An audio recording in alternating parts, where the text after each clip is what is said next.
Eu percebi que minha filha estava me processando, e o advogado dela usava meu próprio terno. E aquilo era só o começo. O silêncio da sala de audiência parecia um vidro prestes a estourar. O ar-condicionado fazia um ruído metálico, constante, como um relógio de contagem regressiva. Do outro lado, sentada com as costas eretas, estava ela. Laura, minha filha. O rosto sereno, o olhar que eu não reconhecia mais. O juiz pediu silêncio. Eu tentei sustentar o olhar dela, mas algo em mim cedeu. O advogado dela, Renato, levantou-se com uma pasta preta. O mesmo modelo que eu usava anos atrás, quando ainda acreditava que o mundo se dobrava ao meu raciocínio. Senhoras e senhores, apresento as provas da incapacidade de gestão do Sr. Augusto Nogueira, disse ele com uma voz limpa, quase amistosa. Meu nome, dito em voz alta, soou como uma sentença.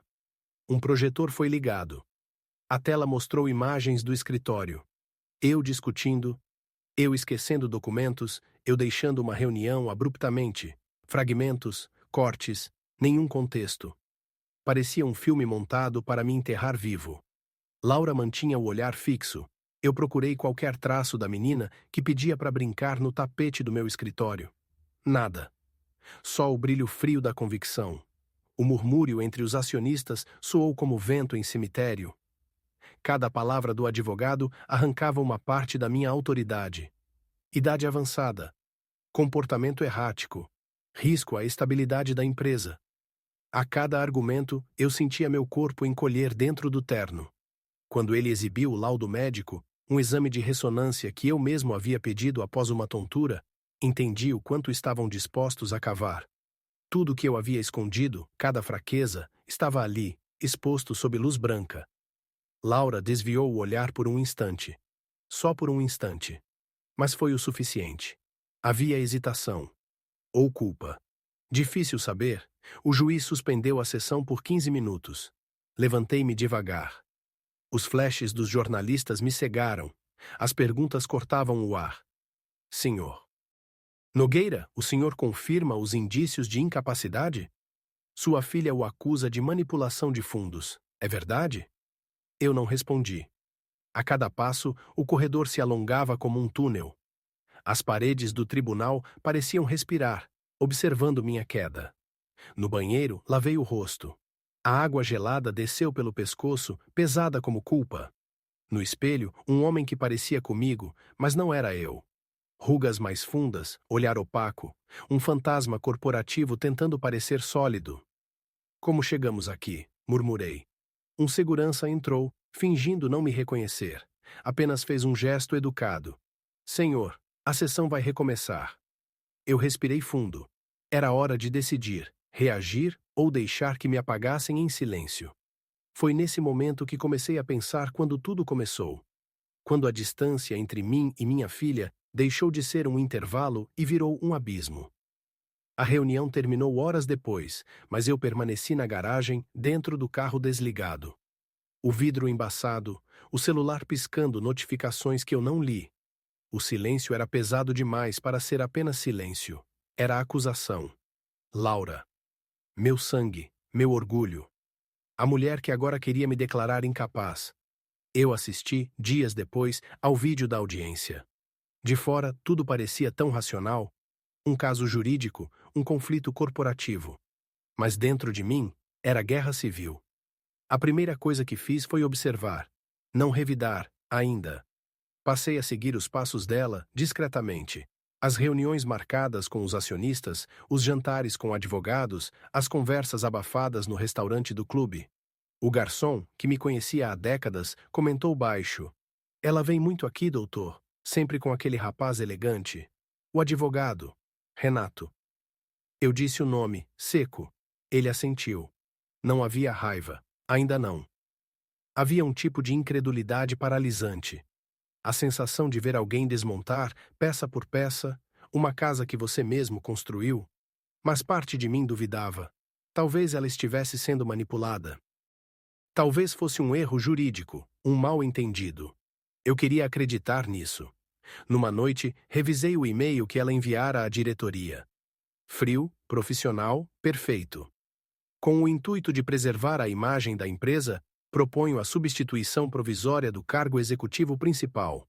Substituição provisória. As palavras dela, tão limpas, escondiam lâminas. Fechei o laptop. Fui até o bar da casa. A garrafa de uísque estava quase vazia. Você sempre colocou o trabalho acima de tudo. Ouvi a voz dela ecoando na memória. O último jantar em família antes do funeral da minha esposa. Na época eu apenas respondi: o trabalho nos mantém vivos. Ela se levantou da mesa. Não, pai. Ele te mantém ocupado. Naquela noite, entendi que talvez a rebelião dela tivesse começado ali, quando percebeu que nunca me teria por inteiro. Nos dias seguintes, percebi o quanto meu império se tornara vulnerável. Advogados me ligavam em tons neutros. Acionistas evitavam falar diretamente. Até o motorista parecia hesitar antes de me olhar. O mundo corporativo sente cheiro de sangue mais rápido que tubarão. Um velho amigo, Arnaldo, CFO da empresa, me chamou para um café. Augusto, estou numa posição difícil. Todos estão, respondi. Ela é competente, sabe? Tem visão. As pessoas acreditam nela. E você? Ele suspirou. Eu só quero que a empresa sobreviva. Aquela frase me atravessou. Sobreviver. Como se eu fosse o risco. À noite sentei no escritório de casa. O retrato da minha esposa sorria da estante. Peguei o relógio de bolso que ela me dera no nosso aniversário de 20 anos. O tic-tac soava como lembrança e julgamento ao mesmo tempo. Peguei um caderno e escrevi: Laura. Quando foi que comecei a perdê-la? Fiquei olhando a frase sem saber o que completar. As lembranças vieram em avalanche. O dia em que ela me mostrou o primeiro relatório da faculdade e eu mal olhei. O aniversário que esqueci. O telefonema que desliguei dizendo: estou em reunião. Cada pequeno descuido era agora uma prova contra mim. De repente compreendi. O processo dela não era apenas jurídico, era emocional. Era uma filha tentando punir o pai ausente. Mas compreender não significava perdoar. Ainda não. No fundo, eu ainda esperava uma mensagem dela, uma explicação. Nada veio. A cada dia de silêncio, eu sentia algo dentro de mim endurecer. A hesitação cedeu lugar à desconfiança. No espelho da sala, vi meu reflexo e murmurei: se é uma guerra que ela quer, que seja. Mas por dentro, uma pergunta insistia, corrosiva: e se ela estiver certa? Comecei a agir no dia seguinte, sem reuniões, sem alarde, só anotações, chamadas discretas e silêncio. Silêncio. A arma que eu havia esquecido como usar. O primeiro passo foi reunir provas, não sobre ela, mas sobre mim. Queria entender o que usavam contra mim, de onde vinham os relatórios, quem havia vazado os vídeos daquelas reuniões. A empresa, minha própria criação, agora era um labirinto cheio de sombras. Pedi ajuda a Marta, minha assistente há 20 anos. Marta, preciso de tudo. E-mails, registros, correspondências internas. Ela me olhou com receio. O senhor sabe que isso pode me custar o emprego? E pode me salvar da destruição. Ela assentiu, sem mais perguntas. Enquanto esperava as informações, procurei meu médico. O mesmo que atestara, sem saber, a tal fragilidade cognitiva que Renato e Laura exploravam no tribunal. Ele parecia constrangido. Doutor Augusto, o senhor sabe que a empresa dela entrou em contato comigo, pedindo o laudo completo. Ela? Interrompi. O jurídico dela, na verdade. Eu fui obrigado a entregar. Assenti, sem raiva, só um nó na garganta que não descia. De volta ao escritório, encontrei Marta à minha espera. Aqui estão os relatórios, mas tem algo que o senhor precisa ver. Ela colocou na minha frente uma sequência de e-mails, todos trocados entre Laura e Renato. Data: 2 meses antes da audiência. Assunto: plano de sucessão, estratégia de narrativa. Ler aquilo foi como abrir uma ferida ainda viva. Cada linha, cada palavra, mostrava que nada fora impulsivo. Tudo planejado. Precisamos criar a percepção de instabilidade, pequenos gestos. A dúvida é mais poderosa que a prova. Palavras dela. O mundo girou por um segundo. Fechei o notebook, respirei fundo. A sala parecia menor, o ar mais denso. Peguei o telefone. Arnaldo, precisamos conversar, agora. Nos encontramos em um restaurante discreto, sem câmeras, sem repórteres. Augusto, o que é isso? Ele perguntou ao ver o envelope que eu trazia. O começo da verdade. Deslizei as cópias dos e-mails pela mesa. Ele leu em silêncio. Depois levantou os olhos. Meu Deus, ela foi longe demais. Não, eu fui cego demais. Ele me olhou com uma mistura de pena e admiração. O que vai fazer? Nada, ainda não. Naquela noite, abri uma garrafa de vinho, sentei na varanda e comecei a escrever um plano. Não de vingança. Ainda não. Mas de reconstrução. Eu não deixaria que meu nome fosse apagado. Passei a agir com calma. Testei aliados. Observei quem se afastava quando eu entrava numa sala. Fiz perguntas simples, notei respostas nervosas. O medo sempre denuncia a culpa. Enviei um e-mail a Laura, curto. Filha, precisamos conversar. Só nós dois, sem advogados. Nenhuma resposta. 2 dias depois, encontrei-a na empresa. Ela passava pelos corredores, seguida de assessores, como uma executiva que nunca fora menina. Laura. Ela parou, olhou-me. Não é o momento, pai. Sempre foi o momento, eu é que nunca estava. Ela desviou o olhar. Agora é tarde. Por um instante, pensei em dizer tudo, mostrar os e-mails, expor Renato. Mas me contive. Ainda era cedo. Voltei para casa e olhei o retrato da minha esposa. Ela virou o que eu criei, murmurei. Só que sem amor, algo em mim mudou ali. Deixei de ser o homem acuado no tribunal. Agora eu era o estrategista que via o tabuleiro inteiro. E percebi, para salvá-la, primeiro eu teria que destruí-la. Tentei o golpe silencioso e ele voltou como lâmina contra mim. A primeira derrota foi pública. Convocaram uma reunião extraordinária do Conselho com transmissão parcial para investidores. Pensei que, com os e-mails, com a trama que descobri, eu poderia ao menos adiar o golpe. Ao entrar na sala, os olhares eram luneta. Frios, calculados, prontos para medir o quanto sobrava de mim. Renato abriu a fala com a calma de quem já escreveu o roteiro. Mostrou números, projeções, risco reputacional. Laura falou por último, como se escolhesse cada palavra para não cair em sentimentalismos. Eu pedi a palavra. Pedi e foi um grito mudo. Augusto, disse ela com uma voz que queria ser moderada. Não é ódio, é responsabilidade. Pela empresa, pelos empregos. A frase deu em mim como porta batendo. Pedi para que considerassem o laudo que eu tinha, pedi que esperassem pela perícia independente. A resposta veio com indiferença institucional. Procederemos com a votação. Quando a votação aconteceu, senti cada voto como prego. Muitos rostos fechados, alguns hesitantes, outros aliviados. O resultado me destroçou. Substituição temporária do cargo executivo. A palavra temporária soou como piada. Saí da sala e a imprensa me aguardava no hall. Microfones, flashes, perguntas que mastigavam minha história. Senhor Nogueira, o senhor aceita a decisão? Como se sente em ser afastado? É verdade que sua família está contra o senhor? A humilhação foi líquida. Eu respondi com frases curtas, medindo cada sílaba. Por dentro, um curto-circuito. Voltei para casa e encontrei a garagem com o carro coberto de jornais com manchetes duras. A casa, que tantas vezes havia sido palco de celebrações, parecia menor. As paredes me observavam com a paciência de quem espera o desfecho de uma peça já escrita. No dia seguinte, tentei a via judicial de urgência, mandado para suspender a substituição até a perícia. Renato moveu-se mais rápido. Ao apresentar contraprovas, ele citou um laudo que eu acreditava ter sob controle. Um exame que, eu descobri, havia sido viciado por omissão de informações. O juiz negou a liminar.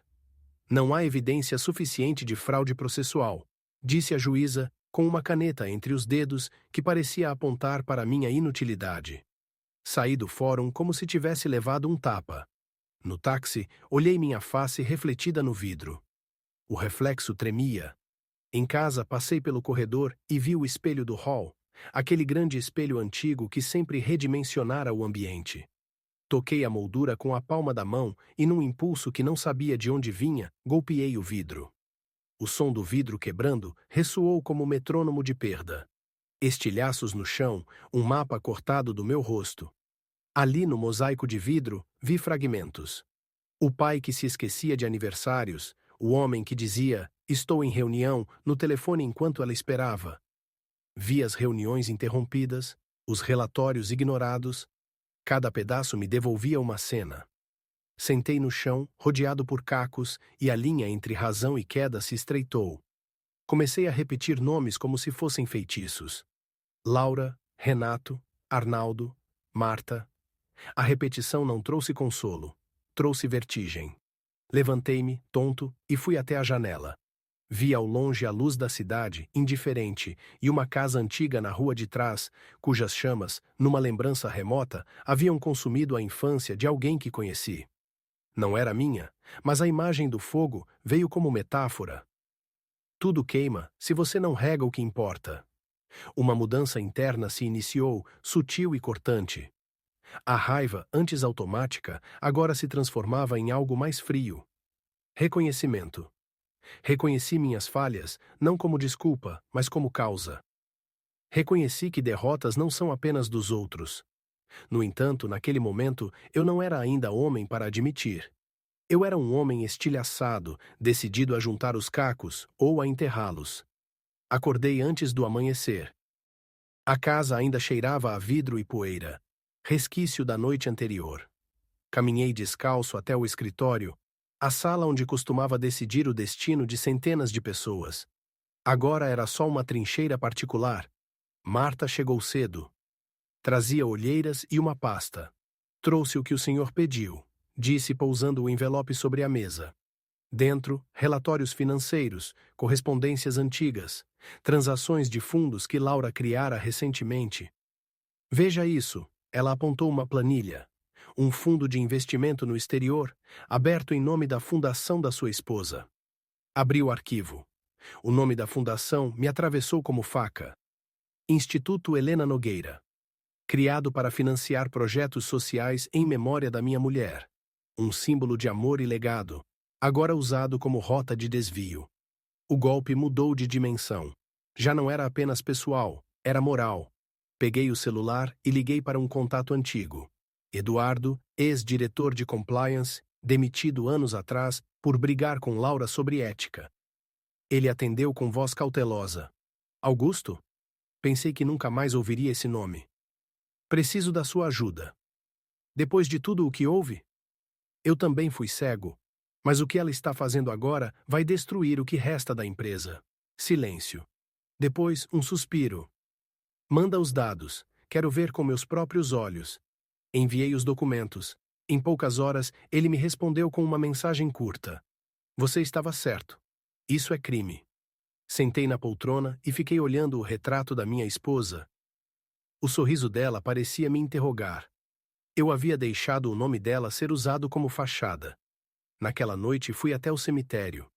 O vento soprava entre as árvores. Toquei a lápide fria e sussurrei. Helena, ela está se perdendo. E eu junto. O barulho distante de carros soava como aplauso para o absurdo. Fiquei ali até o sol nascer. Voltei decidido. Não era mais sobre poder.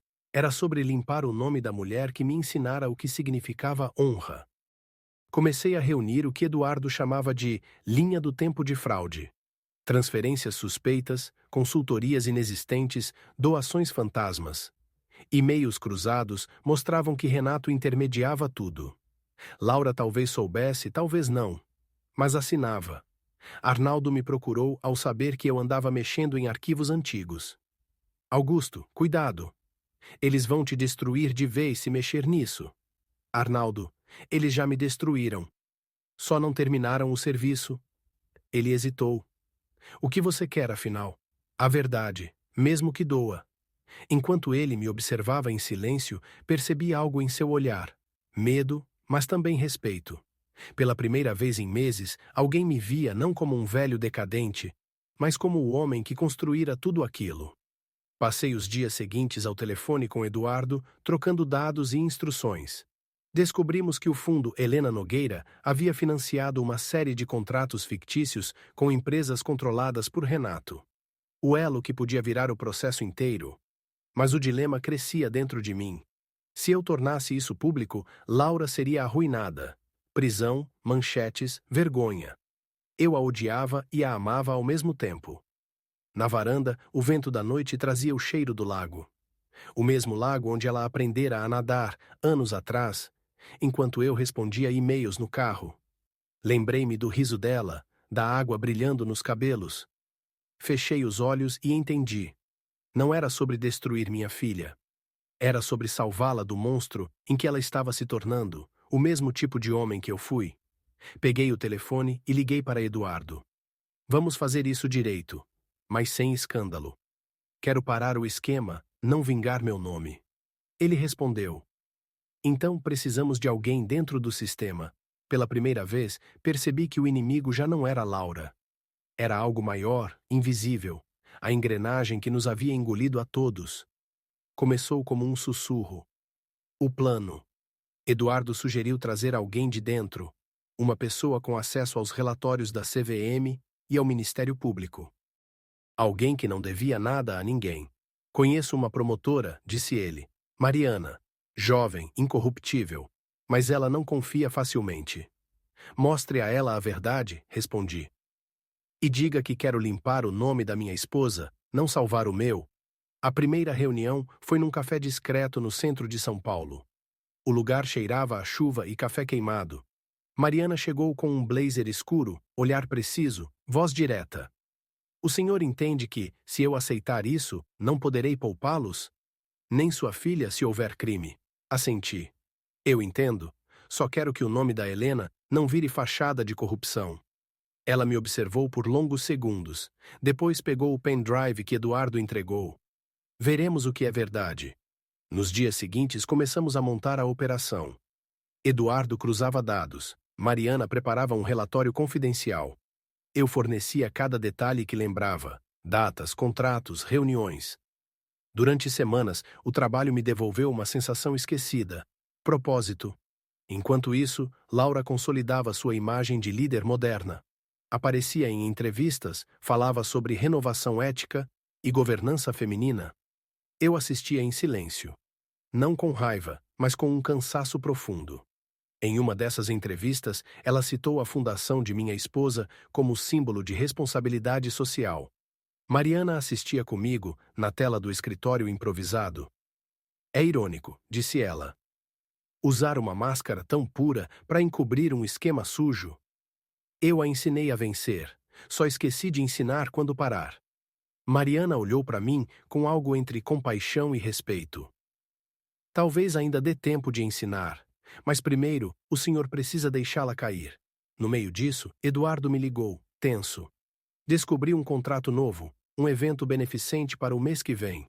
O dinheiro da fundação vai bancar tudo, e parte vai parar numa conta nas Ilhas Cayman. Um evento público? Sim, ela vai discursar, e o Renato vai estar lá. A oportunidade se desenhou sozinha. Mariana sugeriu transformar o evento em flagrante. Gravamos o discurso, as transferências, o rastro contábil, tudo ao vivo. Isso vai destruí-la, murmurei. Ou libertá-la. Durante as semanas seguintes, preparei o terreno. Enviei convites a antigos parceiros, imprensa, investidores. Augusto Nogueira comparecerá ao evento beneficente da Fundação Helena Nogueira. Deixei que a notícia se espalhasse, um toque de escândalo e curiosidade. Eduardo e Mariana montaram a parte técnica. Microfones ocultos, cópias seguras, tudo pronto.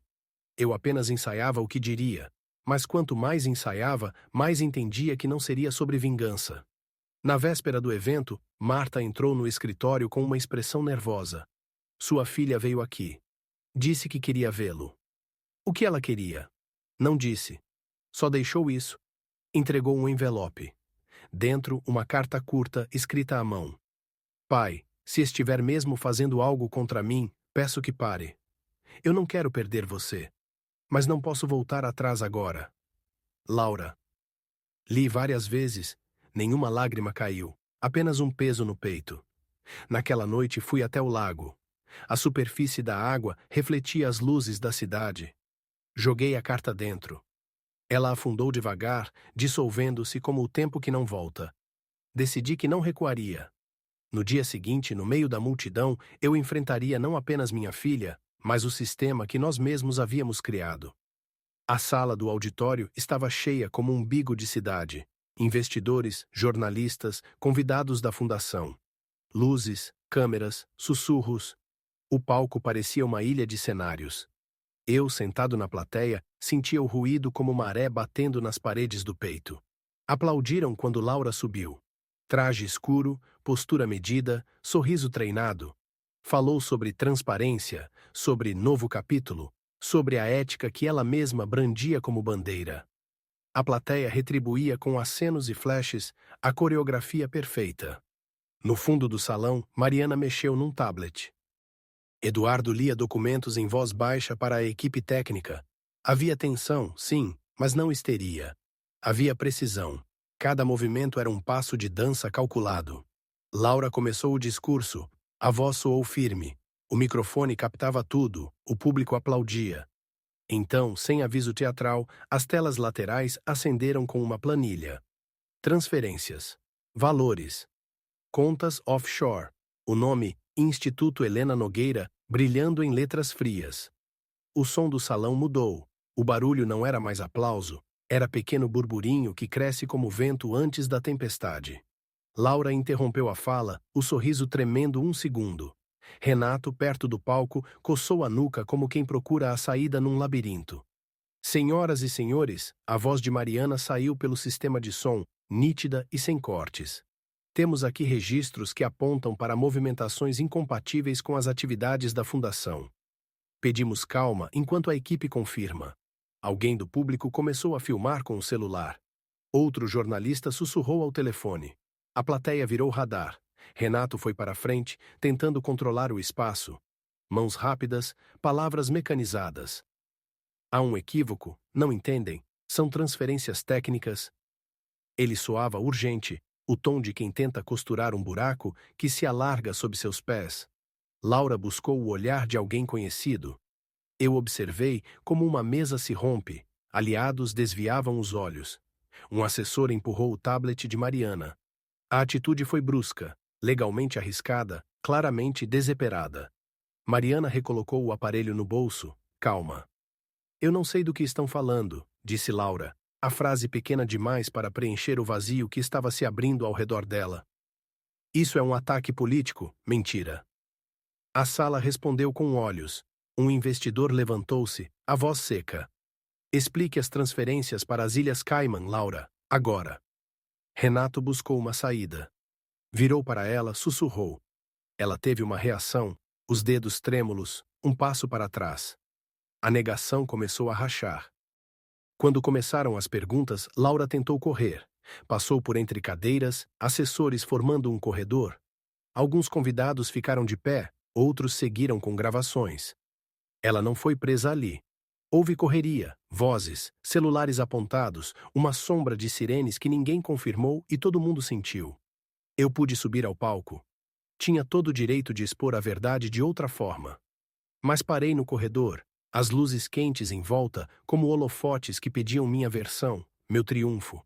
Olhei para o rosto dela correndo, o cabelo desalinhado, a expressão de quem percebe que caiu da caveira da própria construção.